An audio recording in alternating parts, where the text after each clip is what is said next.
sécurité Sénégal dafay gën a am problème parce que donc day nekk sud bi ouest ak sud-est yëpp donc tey suñu autorités yi tamit dinañ seen problème tamit day niveau de sécurité bi donc dañ ko war a relever parce que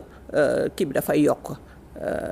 difficulté yi ñuy am. d'accord bii nekk su ma jumul 5e coup d'état bi nga xam ne Guinée-Bissau mi ngi koy wax tout à l'heure yaa ngi koy wax di réew yi nga xam ne démocratie lañ fay waxtaanee yu ci bëri ci coup d'état li ñuy mujjee mu nekk loo xam ne tey bu ñuy wàññi ëpp na 140 ci ay coup d'état yoo xam ne def nañ ko Afrique ci ñi nga xam ne buñ jotee seen indépendance ak léegi aujourd'hui où se trouve le problème malgré la présence des institutions régionales lu ci mel ni CEDEAO ak yeneen malgré cela ñu ngi continuer di gis ay coups d'état ci Afrique. Bon institution régionale yi ñun ñëpp xam nañ ne que fu mu toll nii CEDEAO mu ngi traverser crise ak émergence AES sorti 3 pays AES yi te ñoo ñëpp tamit ay coups d'état moo tax ñu jóge fa mais également tey du tamit institution régionale yi aussi looloo tax ma commencé bi ci ndorteel bi. ma ne est-ce que du maintenant élection la ñu war a teggi ñu xalaat nag parce que loolu mooy rôle lu chercheurs yi les chercheurs les universitaires xam nga du ñoom kese ak réew mi je pense qu'au niveau de la sous-région foog ñu xoolaat naka la ñuy parce que démocratie ñun dañu foogoo ne woon parce que tey moom lay wax donc pour man fi ñu toll nii choix par les urnes moo wane ay limites ça veut dire que léegi élection wan na nekk du loo xamante ne moom la ñu war a am pour tànn kiy jiite réew yi parce que fépp fu am élection mooy pays yi ma cité yëpp bu ñu defee élection ba pare boo xoolee Mali yëpp après élection aussitôt la am coup d'état donc ça veut dire que élection yi dañ ko contesté ñan ñoo ko contesté bon c'est à revoir mais ñi proche état bi la coup d'état donc tey léegi ça veut dire que population yi tey dañuy d'accord sax dañuy kontaan am na sax ñuy ñaan ne yeneen dëkk est-ce que lii waru fi am xam nga loolu tamit ça montre que tey élection yi nit ñi gëmatuñu ko donc am na rupture de confiance ça veut dire que population yi gëmatuñu élection manipulation bi bëri na ñi ñuy tànn wóolootuñu leen gëmatuñu te lan moo indi crise bi loolu déjà il faut ñu commencer ci parti politique ça veut dire parti politique yi amoon ay école de parti amoon ay parti doo xoolee PAI kan moo xalaatoon tey Guinée-Bissau ñu organiser élection sans PAIGC am candidat même bu dee candidat yi sax fa la ñu jóge mais tey loolu problème la day mel ni am na ay fan ay at ci ginnaaw Sénégal mënuñu woon xalaat élection am PS bañ a bokk PDS bañ a bokk donc tey wane nag parti politique moo jeex donc loolu la ñu war a accepter ne que élection xewi na neexut a dégg nag li may wax ni léegi su élection xewee ban issue tey jii la ñu mën a am issue boobu nag du kenn nit moo ko mën a wax du benn parti moo ko mën a wax je pense que tey rôle CEDEAO mooy toggaat organiser maintenant comment yan stratégie yan méthode la ñu war a def léegi pour choisir des chefs d'État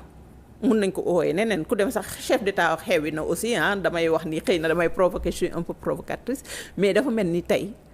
choix par les élections par les urnes xewi na coup d'état est-ce la solution non parce que nit ñi bëgguñu mais est-ce que li ngay wax ni tey jii buñ ko jëmalee démocratie bi nga xam ne moom la ñu bëgg am ci réew yi dinañ ko am mais loolu lan mooy démocratie au fond lan mooy démocratie mooy loo xam ne ñëpp d'accord nañ ci n'est-ce pas parce que dafa nekk benn concept boo xamante ne effectivement jëloon nañ ko gëmoon nañ ko moo indi woon ay parti moo indi woon ñu jàpp ne que pour élire njiit da ngay def élection mais tey li am épidémie on parle d'épidémie de coup d'état fi mu toll nii dëkk yi war a dem élection sax tiit nañ fi mu toll nii njiit yi ñu war a kii parce que avant élection yi léegi day calme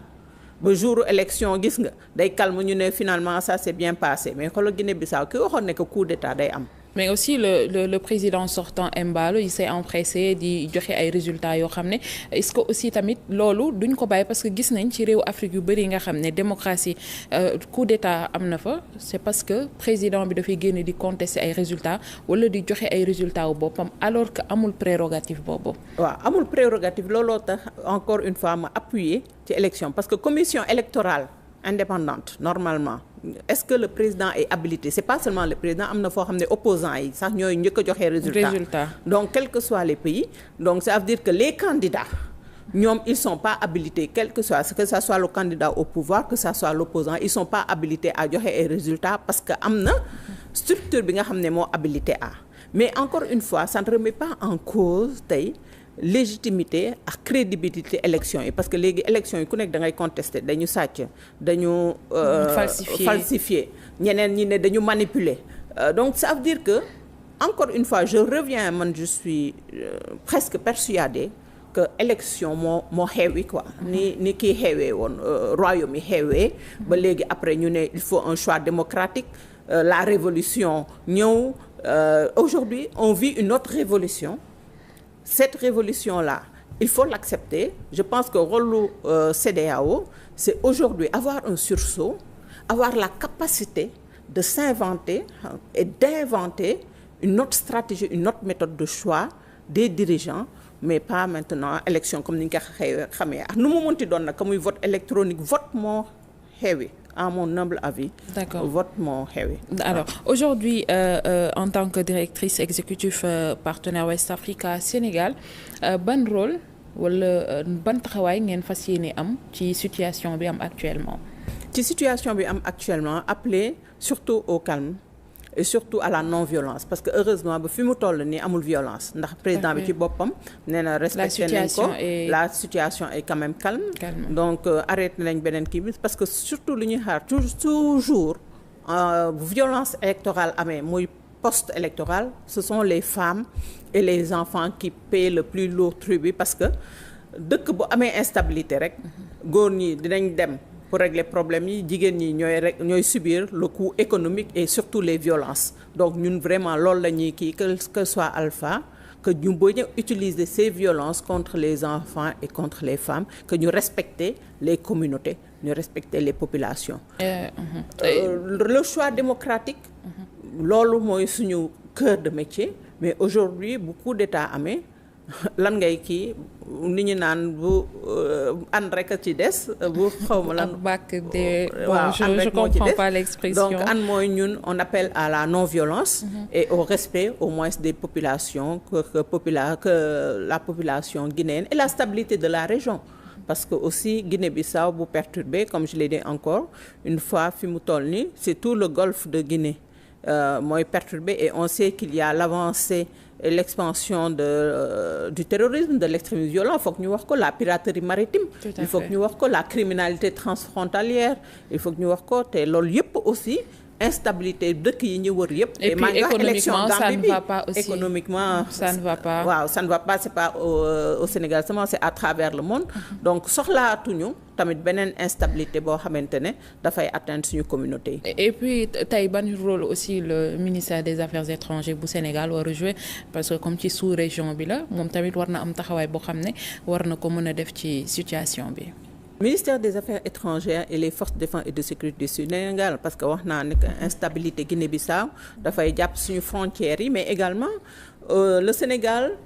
a un grand rôle de la diplomatie. Les gens ont beaucoup d'espoir sur le nouveau ministre des Affaires étrangères vu expérience am expertise am donc la question de l'AES est toujours là donc Sénégal bu ñu fàtte ne que moom la ñu yaakaar ne que dina ko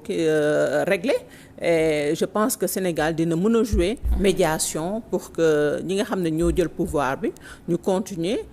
def une transition pacifique dans les délais requis parce que je pense que bu ñu discuter avec ñi nga xam ne ñoom la ñu tànn parce que il faut que ñu tànn ay médiateurs pour ñu dem wax ak ñoom pour ñu def transition ñu respecter transition bi parce que ñàkk respect te délai de transition yi moo indi tey li xew AES mais Guinée ñoom ñu ngi jéem a dem mais une transition bon